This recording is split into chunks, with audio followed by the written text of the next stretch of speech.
এবং গানের অঙ্গনে আসেন। এটা তো আমার মনে হয় এতবার করে লেখা হয়েছে বিভিন্ন পত্র পত্রিকায়, সবার মুখস্থ হয়ে গেছে।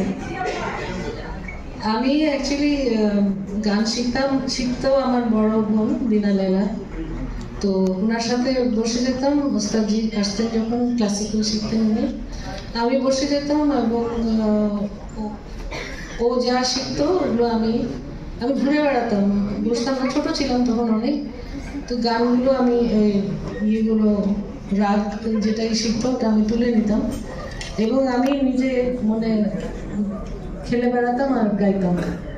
তো একদিন আমাদের ওস্তাদজি উনি হঠাৎ করে চলে এসছেন, আমি করিনি। উনি আমার গান শুনে আমার আম্মাকে বললেন, আমার নাচের আমার ভীষণ শখ ছিল, আমি নাচও শিখেছি 4 বছর, ক্লাসিক্যাল ডান্স। তো উনি আমার মাকে বললেন যে ওর খুব ভালো মেমোরি, আর এতটুকু মেয়ে এই কঠিন কঠিন রাগগুলো সে তুলে ফেলেছে, ওকে আপনারা গান শেখান।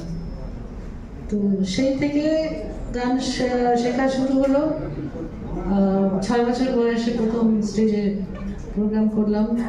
সেদিন আমার বড় বোনের গাওয়ার কথা ছিল, কিন্তু শেষ মুহূর্তে উনি অসুস্থ হয়ে যাওয়াতে বাবা মা বললেন যে অর্গানাইজার তো মাথায় হাত দিয়ে বসে আছে যে নাম অ্যানাউন্স হয়ে গেছে, এখন কি করবো। তো বাবা মা বললেন যে একে দিয়ে গাওয়ান। বলে এইটু মেয়ে কি গাইবে, বলে আপনার নিয়ে জানো পারবে।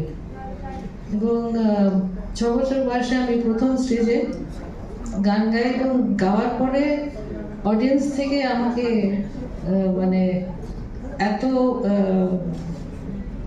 তখন টাকা দিত খুশি হলে, যেটা এখন আর দেয় না। তো আমি তো খুব খুশি যে অনেক চকলেট কেনা যাবে ওখানে। এরপরে 9 বছর বয়সে ইন্টার স্কুল মিউজিক কম্পিটিশনে আমি আমার